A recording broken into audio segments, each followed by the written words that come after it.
Today's lab is building off of what you've learned on solubility and polarity and how things dissolve or are miscible with each other. What we're going to do for the next couple of weeks is learn about some purification techniques. So unlike Gen Chem, where every lab was totally different and there was no connection, which is really sad, but sort of true, right? Like you walk in and one day you're doing gas laws and the next day you're looking at crystal structures, right? Totally different. In OChem, there's sort of a theme, like throughout the whole year. Like one theme is you have a sample and you're trying to purify it. And because a lot of organic samples, like, drugs and things like that, you want them to be as pure as possible so you don't harm people who are, taking aspirin, but they've got all this acetic acid that they're also ingesting. That would be terrible. So purification is a really important thing for organic synthesis.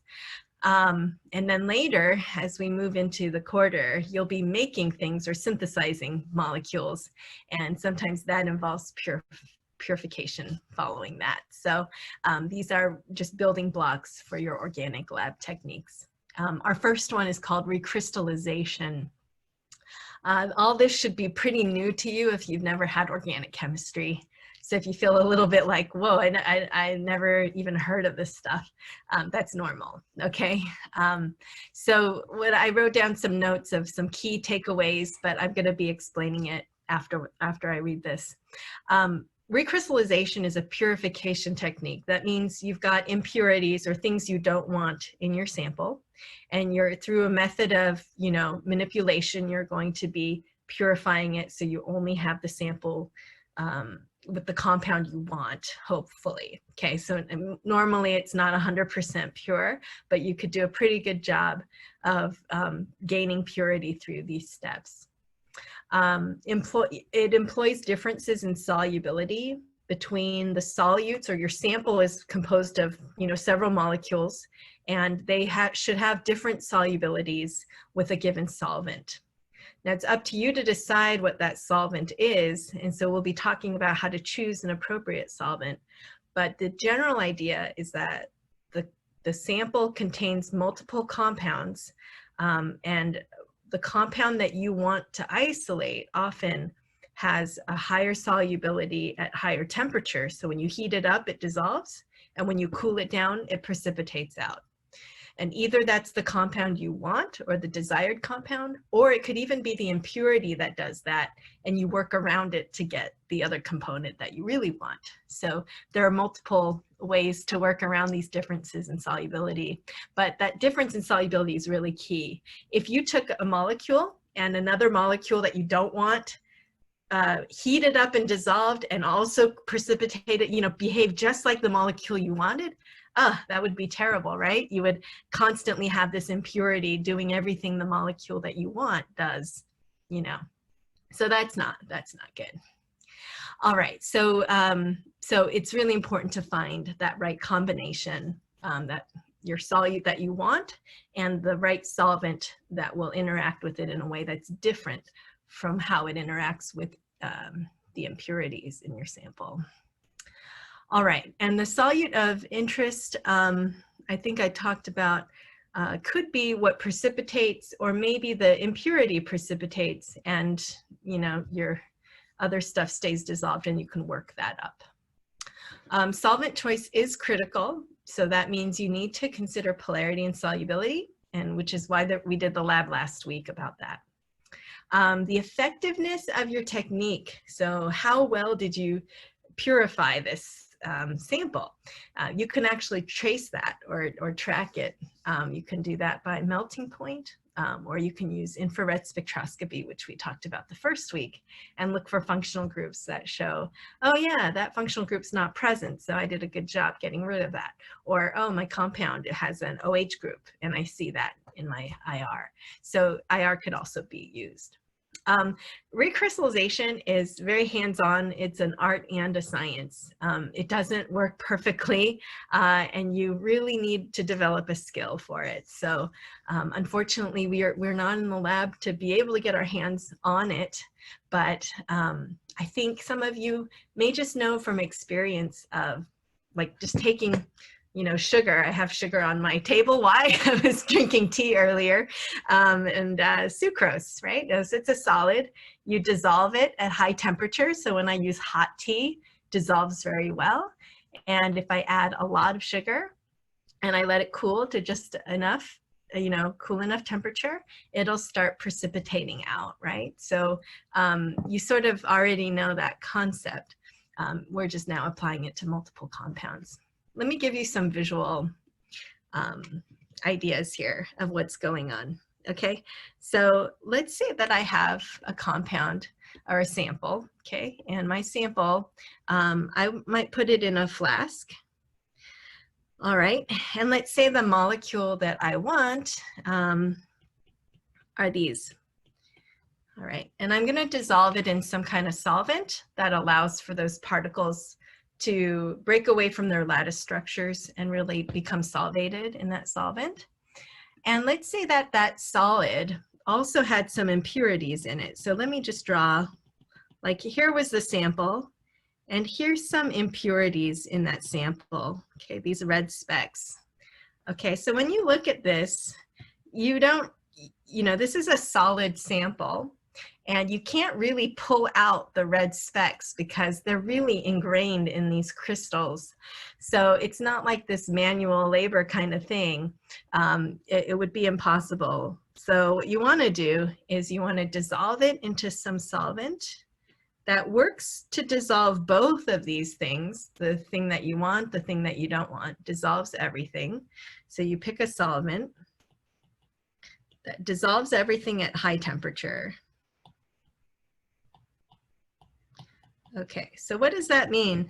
That means you're heating up that solvent and you are adding it hot and you're dissolving all this stuff, which maybe it wouldn't all dissolve if it wasn't a hot solvent. Okay, so usually you have the solvent heating on a hot pad heating pad next to you, right? A heating block next to you. So once you have that, then you let it work its magic.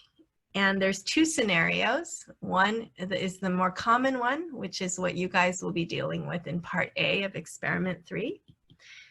In experiment 3, you're going to have your substance of interest starts to cool and form these crystals, okay? And hopefully, if you do it right, you will have selective precipitation where the solubility of your impurity is actually higher at all temperatures in this solvent. So it doesn't matter that it's cooled, this stuff stays dissolved. And that's a good thing because you want there to be a distinction between your impurity and your compound of interest. So this is your precipitate, which happens to be your substance of interest. Okay. So you need that difference in behavior in this solvent. And I'm going to put a note here when the solvent cools or the solution cools. You start to see precipitation. Okay. So that's a simple idea. And then from there, you could easily isolate the solid by filtration. So then this goes to a filtration setup, which I'll sort of walk through it with you. There's a Buchner funnel with a little gasket. You have a filter flask, okay? And this goes to a vacuum line, okay? And so you have suction here, and you've got a filter paper.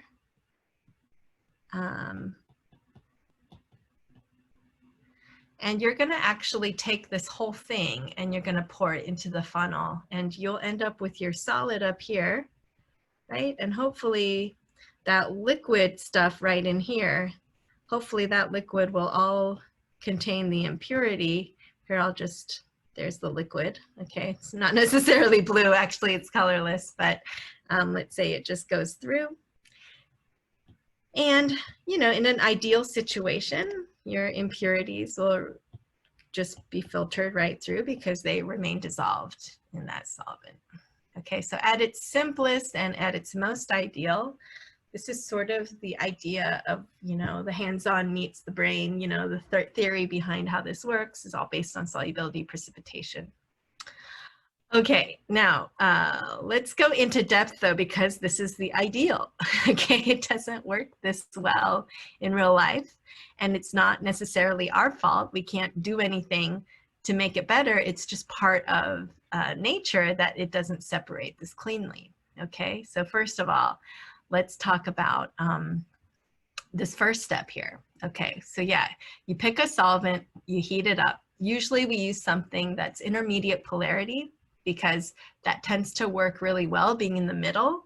If something is too nonpolar and your molecules are nonpolar, they tend to stay dissolved and they will never precipitate. So that's bad. If it's too polar, it won't dissolve your stuff very well because your stuff probably is partly nonpolar. So just out of, you know, necessity, because, you know, organic compounds are usually polar and nonpolar, it's good to use a solvent that's in between polarity as well. So we often use things like ethanol or methanol, but not water. Okay, so alcohols tend to work well. And then if that's too polar, then we go to esters or ketones or other kinds of molecules, ether, okay, things like that. But those again, they're sort of tricky. A lot of it's trial and error. But I would start with methanol or ethanol. Once you heat that up, you cool it down and you start looking for precipitation. Now you want to let the cooling process happen sort of slowly. You don't want to rush things, because if you were to just immediately take this warm solution and stick it in a freezer or put it in an ice bath, that would cause rapid crystallization, which when things happen rapidly, they don't have time to select things out. Like the crystals don't have time to form in a way that makes them pure. Rather, when they rush to form into a crystal, they grab impurities, like all kinds of things get into that crystal structure. So you need to let it happen somewhat slowly. So one idea is that sometimes people put a little watch glass on top and just to let it retain some of the heat and cool it slowly. And then you really want to wait till this is cooled to the touch before you put it into ice. But an ice bath is really useful at some point, because what happens is as this cools slowly, you may not see any crystals. And then that becomes a problem. So too quick crystal growth is bad. No crystal growth is also bad. So what you want to do at some point is you want to stick this in an ice bath. So I'm going to put some notes here on the side about no crystals, because that is a big problem with recrystallization, is that you do everything properly till you get to here and you have the watch glass and you're cooling it slowly and you're like, everything's fine. And then all of a sudden you don't get crystals, and then you start freaking out. Like, what did I do wrong? Oh my gosh, what should I do? So actually that's totally normal.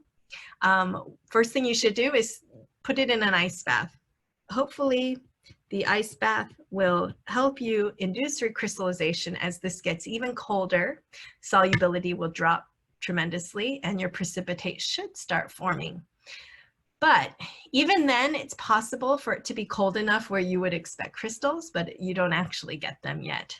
And in that case, you need nucleation. You need a crystal from which the other crystals can grow onto it. So to initiate that process, there are multiple things you can do. You can scratch the sides of the walls with a glass stirring rod. So here's a glass stirring rod, and you can, just by scratching or stirring inside, it sort of dislodges either crystals that have formed on the side or even small microscopic pieces of glass some people think might help to provide a surface on which crystals can grow. So you scratch the sides after this is all icy, you know, very cold, ice cold in there. Usually that's enough and it should work fine. But another problem is that you might have too much solvent in there.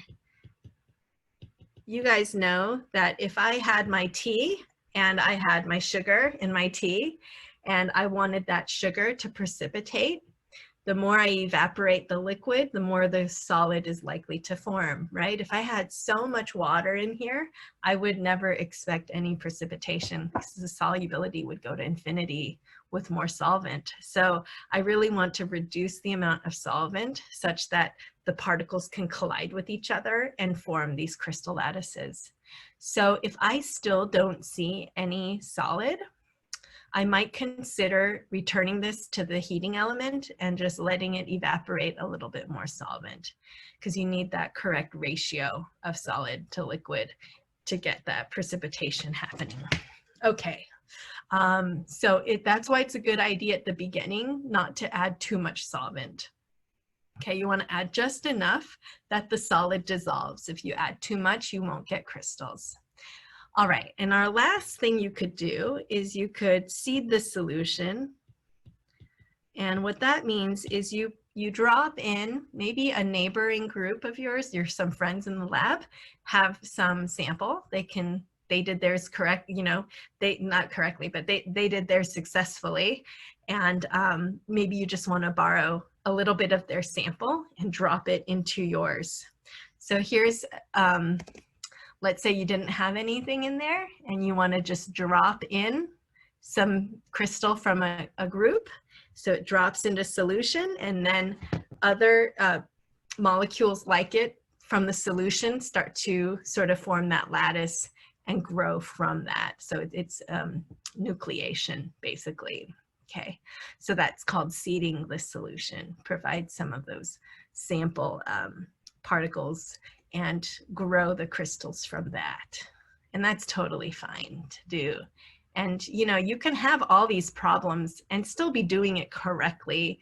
It's just part of nature. It's sort of like I was telling Mariel about making bread. I sent her some pictures of my bread loaf. And, in these bread recipes, they don't always tell you exactly how much water because, the variations in flour and temperature and all these things, you just have to work with it, right? You don't know what's going to happen sometimes. All right. Okay, so once you have those different troubleshooting steps, let's say you get the crystals. Now, hopefully, what we're going to be doing is comparing the amount of what we started with the amount that we got at the end. And that gives us a measure of what we call percent recovery. So percent recovery is something we use. It's not the same as percent yield. It doesn't involve mole calculations, thank goodness. It's really simple. All it is the grams you recovered divided by the initial mass. So the grams you started with times 100%. And so you do want to know how much was I able to get? Because let's say you started with a gram, and let's say it was 90% pure and 10% impure. Okay, so 10% impurity means that if you only got the impurity out exactly and you didn't lose any of your molecules that you wanted, you would have 0.9%, right? Or 0.9 grams. So if I had 10% impurity, and I have 90% of your compound, right? Pure sample, but they're mixed together and you get rid of that. Okay, so what would I expect was my highest number of grams if I did this, right? So hopefully if you had 100% recovery, that means that whatever you start with is what you get at the end. And you don't want that, right? You don't want that 10% impurity. So if I had 1 gram of sample to start with, that's going to be, let's say, 0.9 grams of your desired compound. And let's say 0.1 grams, which is 10% of that, is 10% of 1 gram, is your impurity. So obviously, if I did this perfectly, which isn't going to happen, but if I did, it would be 0.9 grams at the end, right? I only have my desired compound. Even then, what would my percent recovery be? Percent recovery, even in the ideal situation, is going to be 0.9 grams of my desired compound that I isolated, divided by 1 gram of the entire sample and then times 100%. So even if I only got the compound I wanted, I'm not going to get 100% recovery. I would get 90% recovery in the ideal scenario, okay? And that's actually good. I don't want 100%, right? Because what does 100% mean? 100% means you got everything back that you started with. You basically just wasted your time and money, right? Because the point is that you're purifying. You want to lose some stuff. Okay, so percent impurity should not be 100%. What it should be is, hopefully if you knew the percent of your desired compound in your mixture, you would have some reference point to go by. But unfortunately, a lot of times we don't know what that is. So if I gave you a sample, unless I told you what percent was impure, you really don't have anything to gauge that success with, right? So, and sometimes that's what you have to do. You have to just get the best recovery you can. And some ways that you can do that is you can make sure that when you do transfers, like here to here, you're pouring all this into here, right? And so you want to make sure everything from this flask gets into this filtration system. Do any of you guys know what I could do to try to transfer every piece of this into here? Does anyone have a microphone to share or chat in the box there? Like when I pour this in here, there's going to be residue left in here. How do I get that residue and get all this good stuff in here? It's called quantitative transfer. Anyone want to share some thoughts? Centrifuge? All right, centrifuge. Yeah, maybe, but then I'd have to transfer this into a centrifuge tube. There's another transfer, and transfer it from the centrifuge tube into here. That's another transfer. So I don't think I want to involve any other glassware here, if possible. But good guess. Anyone else? Do you guys ever make spaghetti? I was doing this last night. I had some tomato sauce and in a jar, and I wanted to get all that tomato sauce out and into my pan. Do you guys ever fill it with water and just shake it up and toss that in? Basically, it's just rinsing. Yeah, and what you can do is also take some of your solvent, make sure it's cold, because remember this was in an ice bath, and then, you know, pour all this in here and then pour some fresh water in here, or fresh solvent, sorry, fresh solvent in here, and then really try to get all of that stuff through here. So just pour it in and do it again. And it does a couple of things. One is it does that quantitative transfer, gets all of your stuff through here without losing a lot due to the transfer process itself. And then another thing it does is it sort of washes your crystals also. It sort of washes them of some impurities. Hopefully those impurities are good at dissolving in this solvent, right? So they should be rinsed through and pull some of those impurities down. So that's called rinsing and washing, okay? Another thing that happens is sometimes when you're done with this filtration and you have your filter paper in here and you've got your crystals in here, you want to eventually weigh those crystals. Now those crystals are going to stick on the filter paper. So does anyone know what we can do to prevent losing mass due to the filter paper? Yeah, very good, Marielle. Yeah, that's right, Emily. Yeah, exactly. Just think ahead a little bit.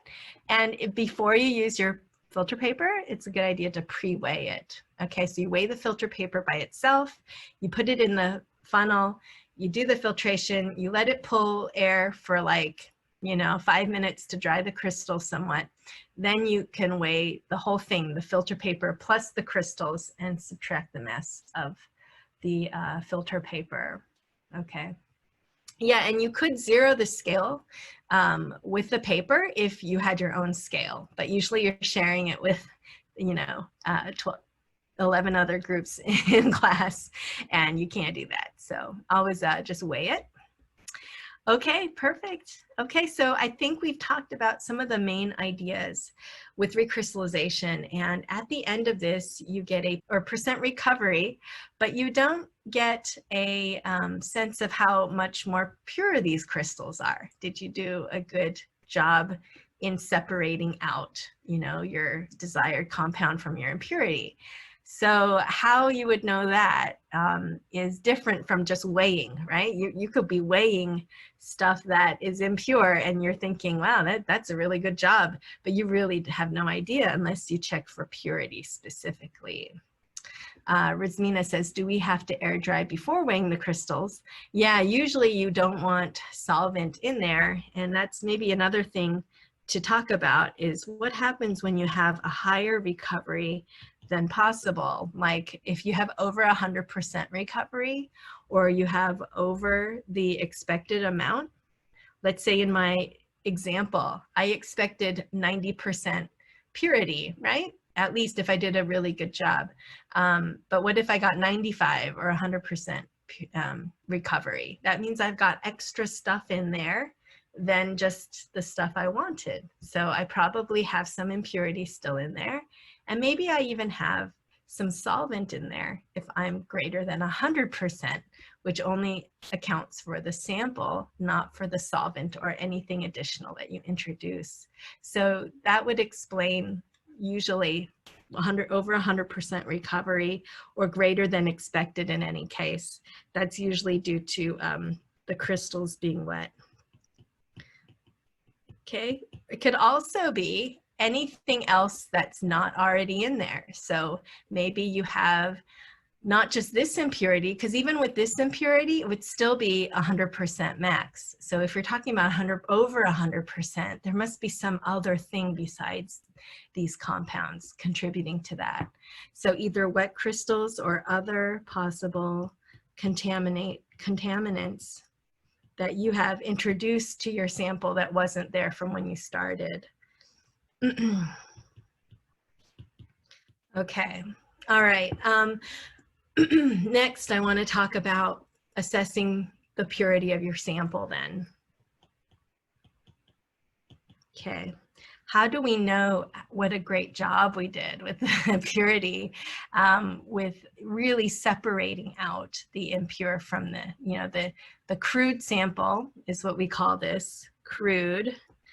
You know, it's sort of a funny word to use because you usually think of crude and maybe in a different way, like bad language or something, but you take this crude, meaning impure sample, and you want to ask how pure was the sample at the end?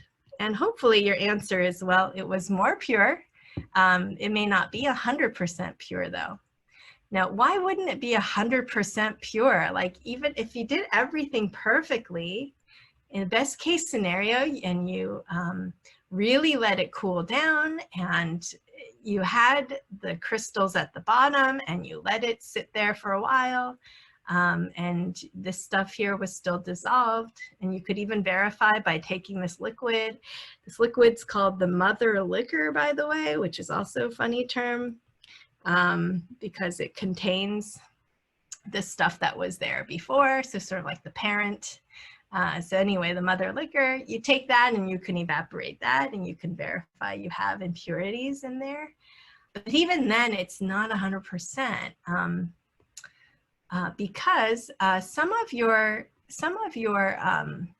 sample may have grabbed some of these molecules, you know, even as it became a crystal lattice, maybe most of it is the stuff you want, but there could still be pieces or molecules of things you don't want in there as this forms a lattice. So it may not be perfect. Okay, so you may not get 100% purity.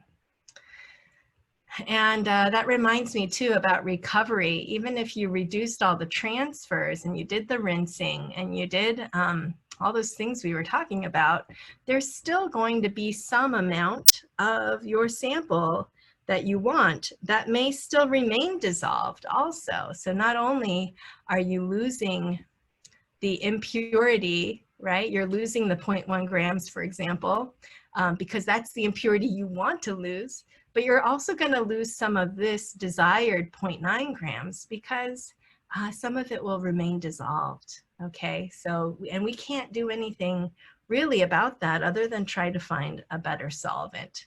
And we could probably spend a lot of time just trying to do that. And really, you know, is it really worth it? Probably not. So you find a good enough solvent. Okay, let's move on then. So for purity, we want to see how pure our sample is at the end. Now, if you had 100% purity, we could easily see this by looking at the literature melting point. So you guys might be aware of using a mel temp. I'm going to sketch one out here, but basically it's this heating device, and it's got space for a capillary tube. And in this heating element, your capillary tube is like a very miniature test tube. And you've got your sample in there, and you've packed it into this tube, and you've got a thermometer or some kind of temperature reading. And what you're doing is you're looking through this viewfinder, and you're looking at the crystals, and you're just tracking, you know, as the temperature goes up, when does it start melting? And when does it end melting? And I forgot to link this, but I'll do this right after class. There's a cool video just sort of showing the process of a crystal as it melts. And you can tell at the beginning, it sort of starts to sweat a little bit, and you see little droplets in there, but that's even technically not when you should start. You should start when you actually see a solid piece form into a liquid droplet. So you start your melting point range in degrees Celsius, and you start it when you see one of these particles start to form a droplet. And as these all form droplets, then it starts to look like this. It'll just form into this complete liquid, okay? And that's when you end the recording. So you should always record a range. As long as you see a range, always record a range. And so you'll see like an example, let's say benzoic acid is 122 degrees C. Okay, so literature, sorry about that, literature melting point. This is the value that you look in a reference book. So value from a reference. And luckily for you guys, it's all in Wikipedia or it's in your lab textbook. They tell you what it should be. In the old days, we used to have to go to the library, okay? All right, literature melting point. Let's say for benzoic acid as an example, just because I have that one memorized, I think it's like 122. And notice they just give you one. Sometimes they might even give you a range there as well, okay? Now, when you record the melting point, that's called your observed melting point. And that's when you record the range, because probably if your stuff isn't that pure, okay, so you have some impurities in there. First of all, you might notice that with the color. Benzoic acid are white crystals. Your impurity might not be white. So that might also visually tell you how good a job you did. And I'll just show you a picture, I think. Yeah, I'll show you a picture after of some different samples I collected from students over the years. You could see the difference in purity just based on color. After that, you know, let's say you melt this, what you're gonna notice is that the impure sample usually melts below the literature. So I'm gonna put a note, if impurities are present, then the melting point will be below the literature value. So this is very important.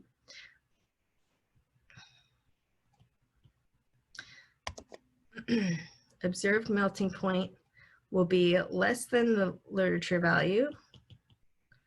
And also the range will be larger. Range will be broader. Now, depending on how impure this is, your range could be like 5 degrees difference or 10 degrees or even 20 degrees. It really depends on how much of the impurity still is there. But the basic idea is the more purified your sample is, the closer and closer, like within 1 or 2 degrees, hopefully, best case scenario. So that's one way you could tell, is just based on the range. So let's say we took the melting point here and it was 110 to 120. Okay, so this is a kind of observed melting point that, students might actually get.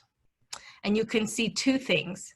One is clearly it's under the maximum, and second, the range is much larger. It's 10 degrees difference as opposed to 1 or 2 degrees.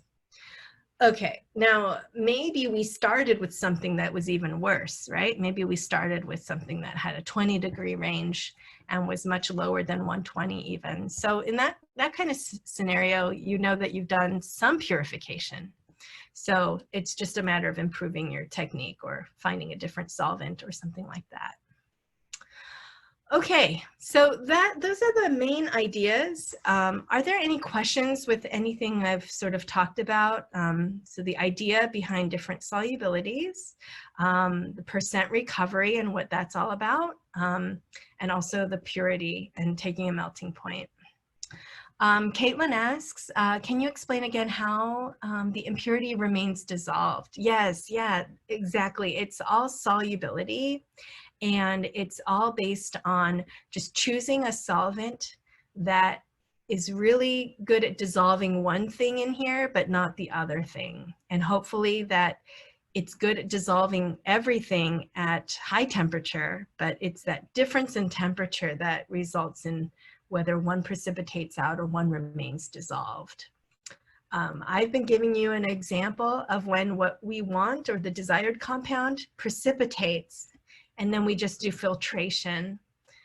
And yes, a lot of that, why it stays dissolved or why it precipitates, is based on like dissolves like. So what does that mean then? It means that my impurity likes to remain dissolved in the solvent, so it must have some similar polarity to the solvent, whereas the precipitate is maybe less attracted to the solvent because it starts to precipitate and not be dissolved. So there's some difference in polarity that explains that, due to intermolecular forces and presence of functional groups. Is it mostly nonpolar, mostly polar? So it's all those concepts. I hope that helps. But yeah, it's all based on polarity. About boiling point, you want to be really careful. If your solid has a low boiling point, you don't want to heat it and turn it into a liquid, because the liquids are hard to crystallize. So you want to make sure that you choose a solvent that is not too close to the boiling or the melting point of any of these, because you don't want your solid to turn into a liquid. You want it to be soluble. You don't want it to turn into a liquid though, because it's very hard to crystallize liquids. So that's one thing to stay away from. Okay, any other questions on some of the ideas here? So there's definitely a couple of resources I put online for you in case you want to recap.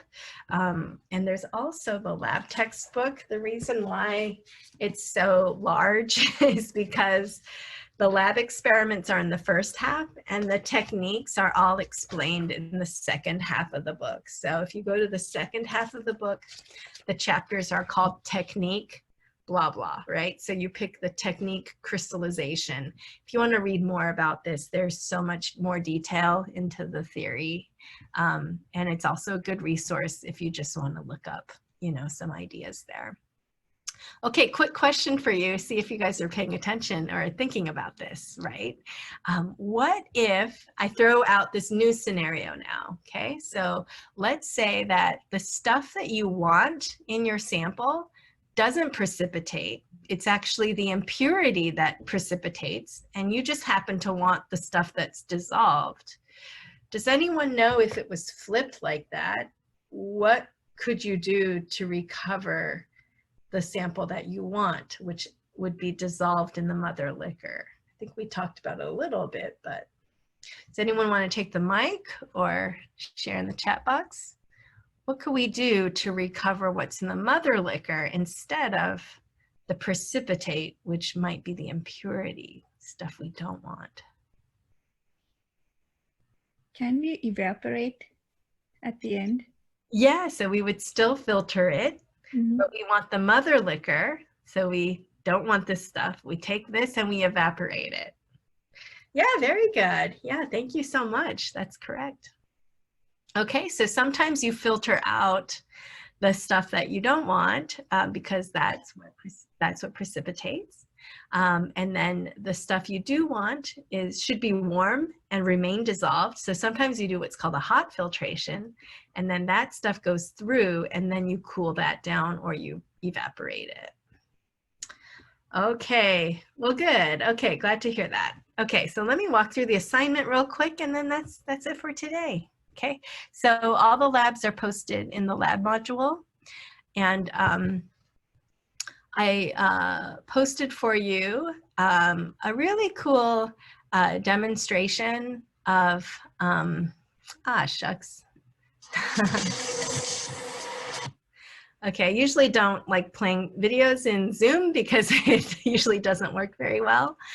But can you guys see these are phthalic acid crystals with a little bit of red food coloring in them? So clearly they're not pure because the red food coloring shouldn't be there. So what you do is you dissolve it in some kind of a hot solvent. Notice the difference in solubility.